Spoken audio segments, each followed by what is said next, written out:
कालापानी नजिकै स्थापना भएको बीओपी भवन उद्घाटन गर्न हिँडेका दार्चुलाका स्थानीय जनप्रतिनिधिलाई बिना कारण भारतीय एसएसबीले फर्काइदियो। आफ्नै भूमिमा जान पनि एसएसबीले लगायो प्रतिबन्ध। प्रधानमन्त्री प्रचण्डले चीनका राष्ट्रपति सी जिनपिङलाई असोज 6 गते भेट्ने कार्यक्रम तय। प्रधानमन्त्री ली छ्याङलाई भने असोज 8 गते मात्र भेट्ने।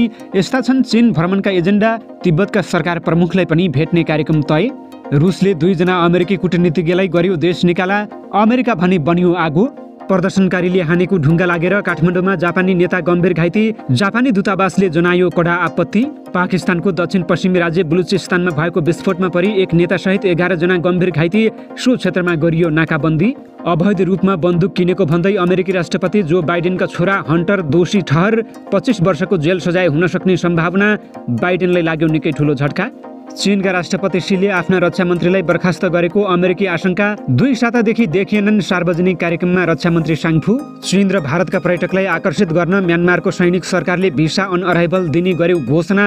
यो निर्णयबाट म्यानमारमा लाखौं पर्यटक बढ्ने दाबी। र एक नाटक घरमा मनपर्दी हाँसेर दर्शकको ध्यान अन्यत्र मोडेको भन्दै अमेरिकी सांसद लरेन बोयबर्टलाई मञ्चबाट गलत्याएर बाहिर निकालियो। यो घटनाले अमेरिकामा मचियो हङ्गामा। नमस्कार। ग्रेटर नेपाल टिभीले तयार पारेको राष्ट्रिय तथा अन्तर्राष्ट्रिय समाचारहरूको सङ्गालो ग्रेटर न्युजबाट विवश बुढाथोकीको यहाँलाई हार्दिक स्वागत छ। साँझ पखको ग्रेटर न्युज तपाईँले कहाँ र कुन देशबाट हेर्दै हुनुहुन्छ कृपया यसबारेमा पनि हामीलाई जानकारी गराउनुहोला। अब समाचार विस्तारमा।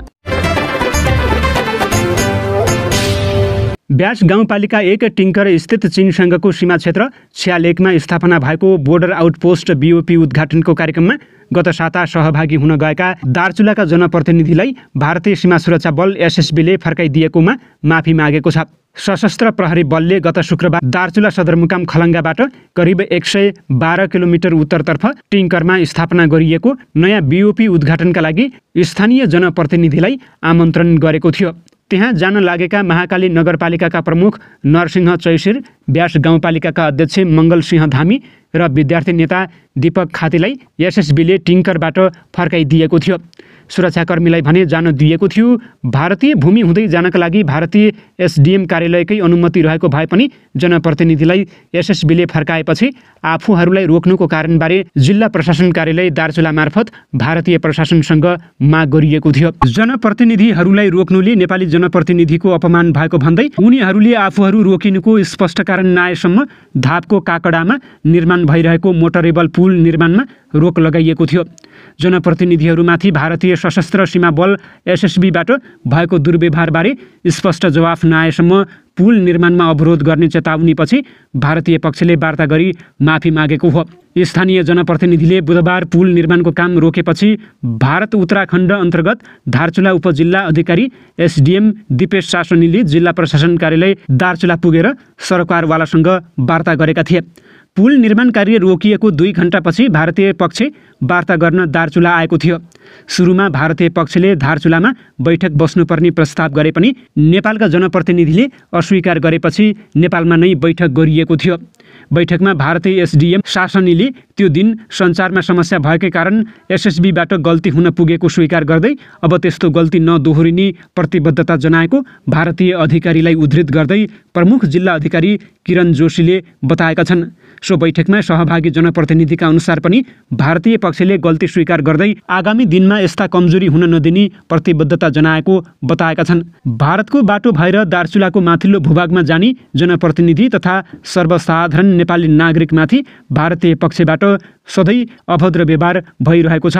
यस्ता अभद्र व्यवहार हुन नदिनका लागि भारतीय पक्षले गल्ती स्वीकार्दै अब नदोहोर्याउने प्रतिबद्धता जनाएको उनीहरूले बताएका छन्। प्रधानमन्त्री पुष्पकमल दाहाल प्रचण्डले चीनका राष्ट्रपति सी जिनपिङसँग असोज 6 गते भेट्ने भएका छन्। संयुक्त राष्ट्रसङ्घको महासभामा भाग लिएर असोज 5 गते अमेरिकाबाट सिधै चीन जान लागेका प्रधानमन्त्री प्रचण्डले 6 गते चीनका राष्ट्रपति सी जिनपिङलाई भेट्ने र सोही दिन एसियन खेलकुदको उद्घाटन समारोहमा सहभागी हुने कार्यक्रम तय भएको हो। प्रतिनिधि सभाको शुक्रबारको बैठकलाई सम्बोधन गर्दै प्रधानमन्त्री प्रचण्डले चीनका प्रधानमन्त्री ली छ्याङलाई भने बेजिङमा भेट्ने बताएका छन्। चीनका राष्ट्रपति सी जिनपिङसँग मैले ह्वाङजाउमा भेट्नेछु। सोही दिन म एसियन गेमको उद्घाटनमा सहभागी हुनेछु।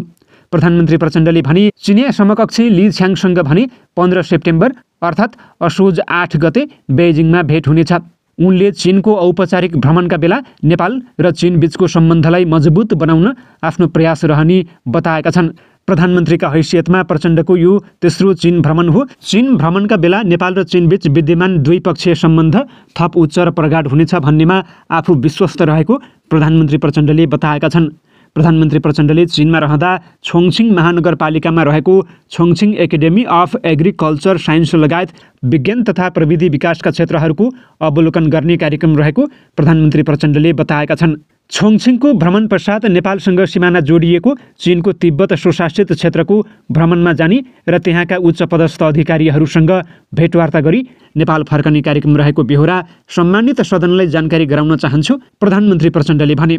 प्रधानमन्त्री प्रचण्डले भने कोभिड महामारीपछि प्रधानमन्त्रीको स्तरमा हुने पहिलो उच्च स्तरीय भ्रमणले नेपाल र चीनबीचको द्विपक्षीय सम्बन्धलाई थप मजबुत बनाउनुको साथै कृषि, ऊर्जा, पर्यटन, शिक्षा, स्वास्थ्य लगायत विविध क्षेत्रमा छिमेकी मित्र राष्ट्र चीनबाट प्राप्त सहयोगबारे छलफल हुनेछ।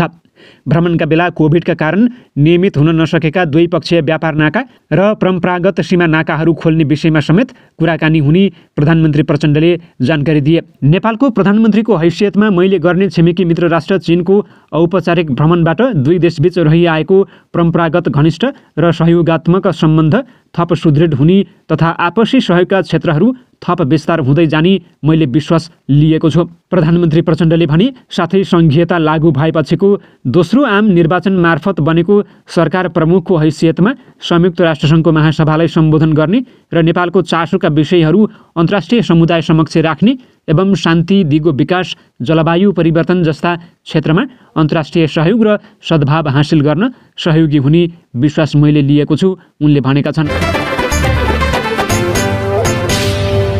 रुसले 2 जना अमेरिकी कूटनीतिज्ञलाई निष्कासन गरेको छ। उनीहरूलाई 7 दिनभित्र रुस छाड्न आदेश दिएको छ। अवैध गतिविधिमा संलग्न रहेको भन्दै उनीहरूलाई निष्कासन गरेको रुसले जनाएको छ।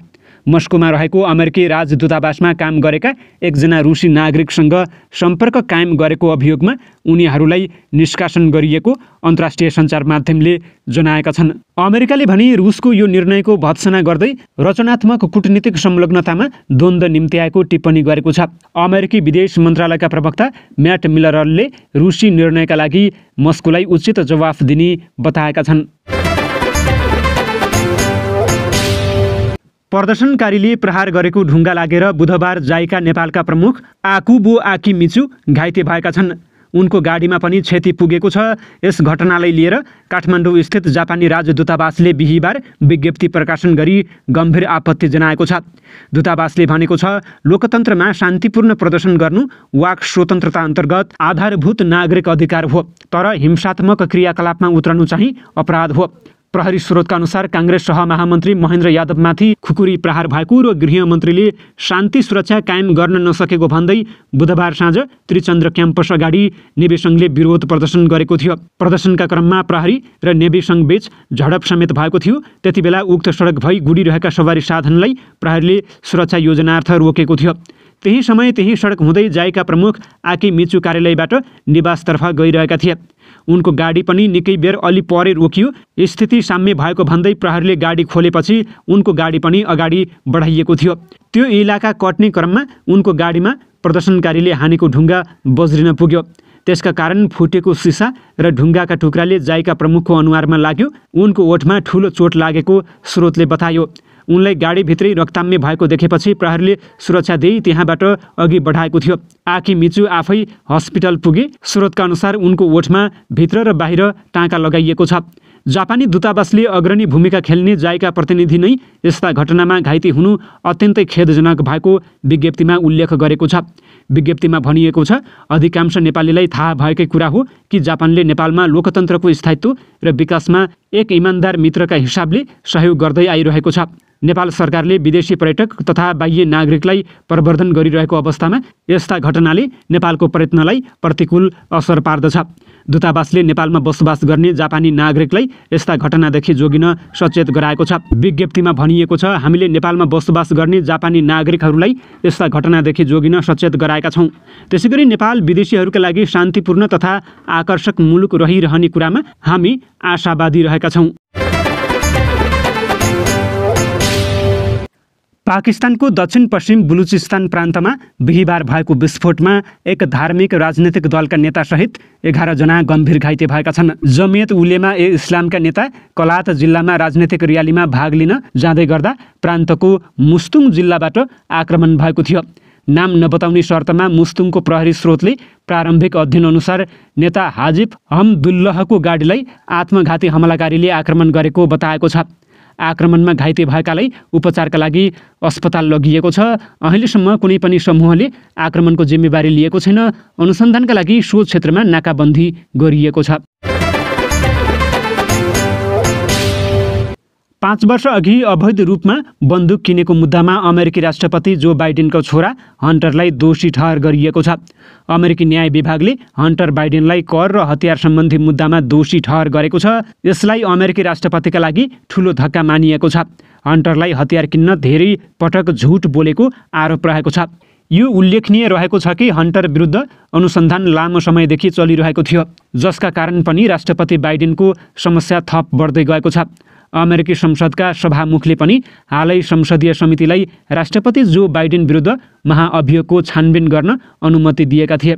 न्युयोर्क पोस्टको रिपोर्टका अनुसार अमेरिकी राष्ट्रपति जो बाइडेनका छोरा हन्टर बाइडेनलाई लागु औषध दुर्व्यसन र अवैध बन्दुक राख्ने 3 वटा मुद्दामा दोषी ठहर गरिएको हो।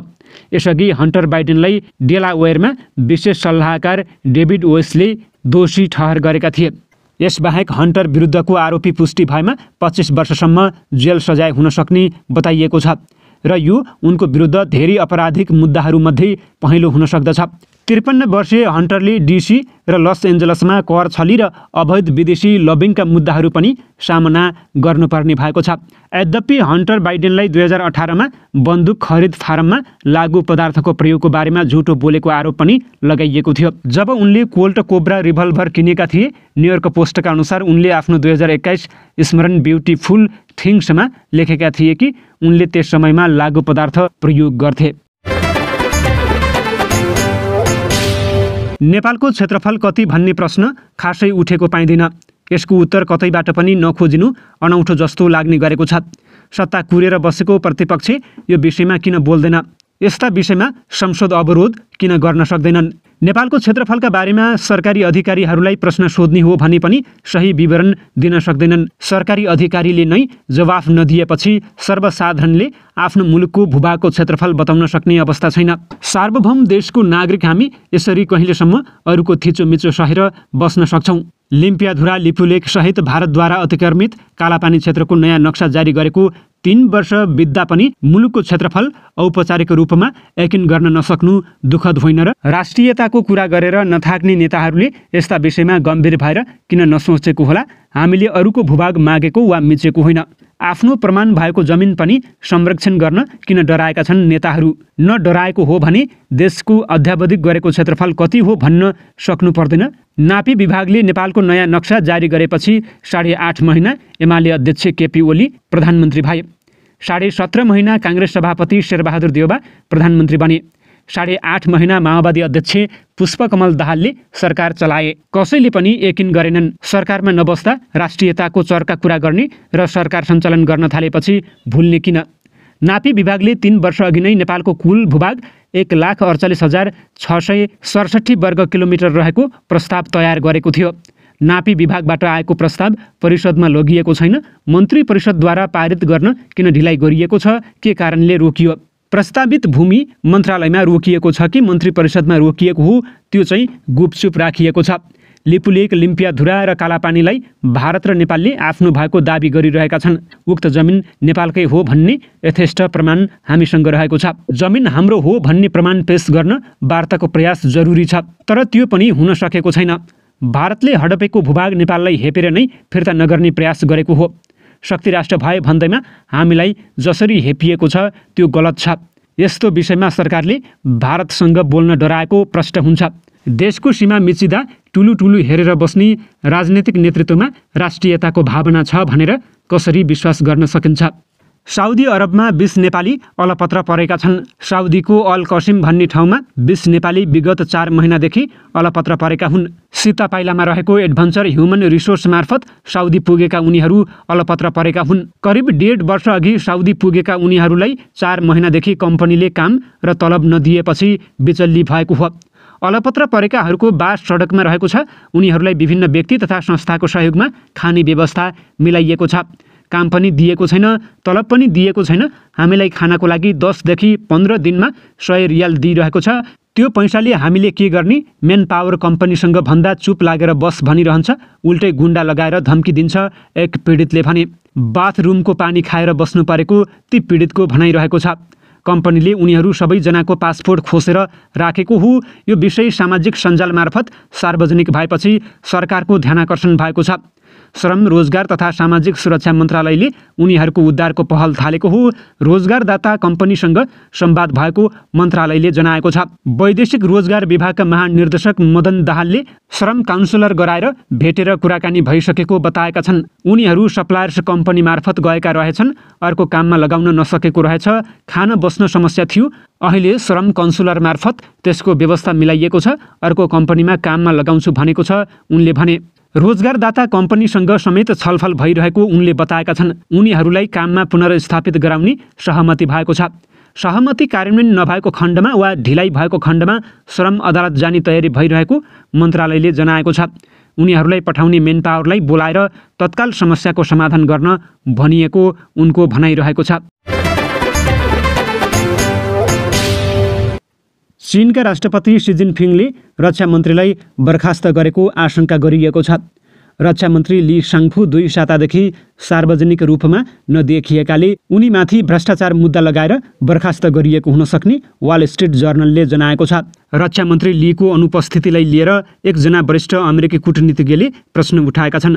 जापानका लागि अमेरिकी राजदूत रहम इमान्युएलले चिनिया सरकारमा बेरोजगारी दर अति उच्च रहेको तथा धेरै वरिष्ठ सैन्य अधिकारीहरूलाई अवकाशमा पठाइएको उल्लेख गर्दै रक्षा मन्त्री लीको अनुपस्थितिले उनलाई जिम्मेवारीविहीन बनाइएको पुष्टि गर्न बल मिलेको बताएका छन्।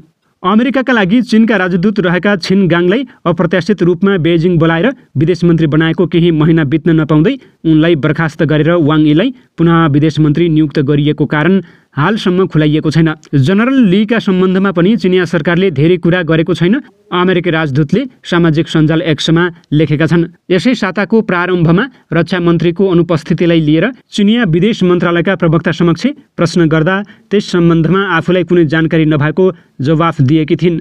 3 साता अघि जनरल लीको अन्तिम सार्वजनिक उपस्थिति बेजिङमा आयोजित अफ्रिकी राष्ट्रहरूको सुरक्षा फोरममा भएको थियो। यद्यपि रक्षा मन्त्रीहरू केही सातासम्म सार्वजनिक दृष्टिकोणबाट अनुपस्थित हुनु असामान्य होइन। चीन र भारतका पर्यटकलाई आकर्षित गर्न म्यानमारको सैन्य सरकारले भिसा अन अराइभल दिने निर्णय गरेको छ। म्यानमारको सरकारी सञ्चार माध्यमले एक रिपोर्टमा यस्तो जानकारी दिएको हो। समाचार एजेन्सी एएफपीको रिपोर्ट अनुसार सैनिक सरकारले विदेशी पर्यटकको आगमन र उनीहरूको विदेशी मुद्रालाई ध्यानमा राखेर यस्तो निर्णय गरेको हो। ग्लोबल न्यू लाइट अफ म्यानमारले सैन्य शासनको अध्यागमन विभागलाई उद्धृत गर्दै यो नयाँ योजना छिट्टै घोषणा गरिने र प्रारम्भमा यसलाई 1 वर्षको परीक्षणका रूपमा सञ्चालन गरिने जनाएको छ। भिसा अन अराइभल पाउने पर्यटकहरूलाई प्रतिबन्धित क्षेत्र बाहेक सबै ठाउँमा जान अनुमति दिइने पत्रिकाले बिहिबारको आफ्नो रिपोर्टमा उल्लेख गरेको छ। हालको प्रणालीमा दुवै देशका नागरिकले पर्यटक भिसाका लागि अनलाइन वा म्यानमारको दूतावासमा आवेदन दिनुपर्ने हुन्छ। म्यानमारमा सन् 2021 को कुको विरोध अझै पनि रहेको छ र सैन्य सरकार यसलाई दबाउन सङ्घर्ष गरिरहेको छ। सैनिक सरकारले देशमा आफ्नो पूर्ण नियन्त्रण नभएका क्षेत्रहरू रहेको स्वीकार गरेको छ। अमेरिका र अस्ट्रेलिया जस्ता देशले आफ्नो नागरिकलाई म्यानमार नजान सल्लाह दिएका छन्।